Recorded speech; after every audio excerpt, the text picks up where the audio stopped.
Welcome back to In Ohio Country. Today with me I have Jim Zehringer, future Director of the Department of Agriculture, taking effect January the 10th. Jim, thanks for being with us today. Alan, it's great to be here on In Ohio Country today. What a great show, and I'm glad that you get the voice of agriculture out there to the state of Ohio. Jim, your cabinet or your cabinet position is the first one that Governor-elect Kasick has appointed in the state. And that, to me, tells us and would tell our viewers how important he thinks agriculture is to the great state of Ohio. And thank you for that. And it was the first appointment other than his chief of staff and the budget director. But this is how important agriculture is to John. And also the reason we chose to make this announcement in Salina, in Mercer County, my home county, which is the #1 agricultural receipts in the state, and some agricultural challenges we have. So we want to let the folks of Ohio how serious we are about agriculture and facing challenges and opportunities. You talk about how serious and how important agriculture is. You have a wealth of agricultural experience yourself. Tell us a little bit about yourself and your background, and talking about coming from the heartland of Ohio in Mercer County. Well, my background is a county commissioner, obviously, in Mercer County, and a state representative that I am presently until January 10th. But we have a family farm that my wife and I took over operations in the mid-'70s. I think it was around '76. It's called Myring Poultry and Fish Farm, and we raised chickens and tilapia. And it was her family's farm, and we purchased it from her father in '83. But up until that time, I was part of the farm, and we grew over the years. We became a permitted facility. We grew fish. We brought that into the farm in 1997. But recently, when I became a state rep 4 years ago, we brought our nephew and his wife and family into it, because the time constraints, being a state rep is just, I'm just never on the farm. And when chicks have to be put down, or planting or harvesting have to be done, I'm somewhere else. So we brought them into our family, and we created an LLC like a lot of farms do. And then recently, last year, we turned everything over to them. So right now, I drive by it every morning, and I see the chick trucks, and I see the combine and tractors sitting out there. But I miss it. But I've been actively involved up until last year. You know, you talk about not only your active involvement in the farm, and you made a point earlier on, talked about being from Mercer County and the issues that we have in Mercer County, or that are going on, and the challenges that are in Mercer County.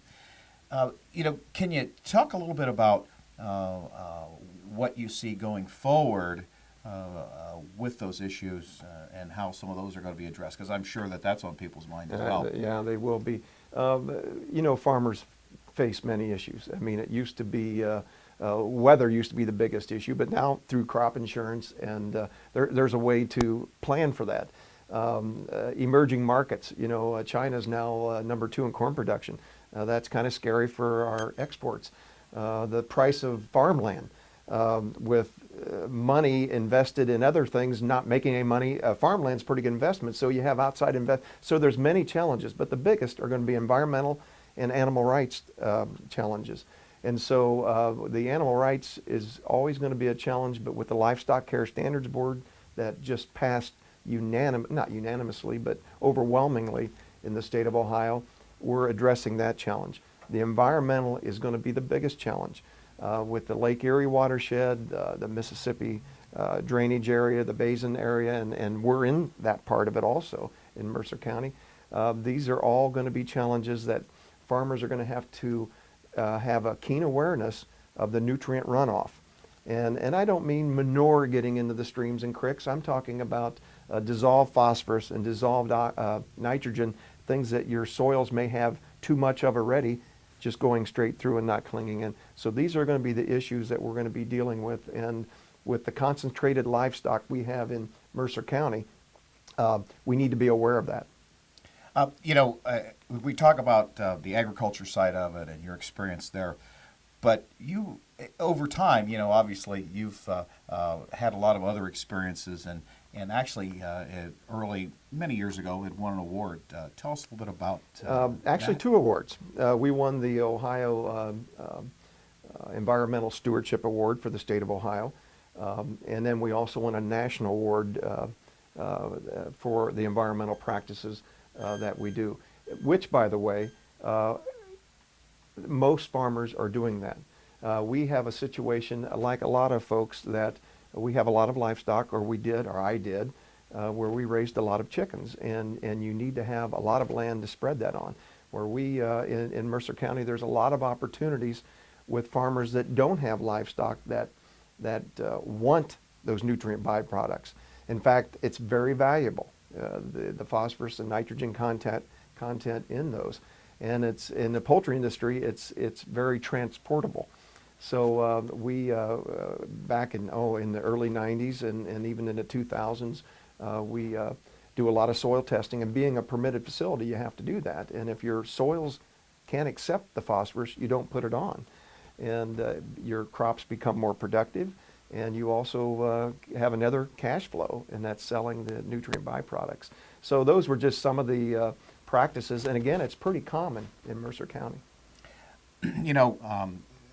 We were talking about contacts and social media. You have a Facebook page, and you have had contacts from a lot of people.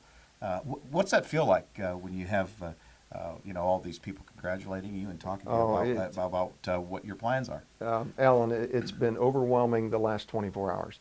Of course, the Facebook is a great social media, especially for politicians, because you can let your friends know where you are and what you're doing, and they appreciate that I'm busy here, I'm speaking to a high school group.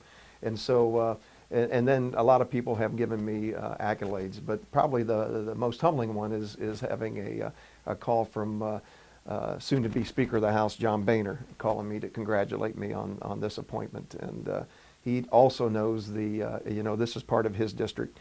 And although I don't think sitting here in Walpock part of his district, but Mercer County is part of his district, and he is very much aware of the agricultural importance there is, and he just called to congratulate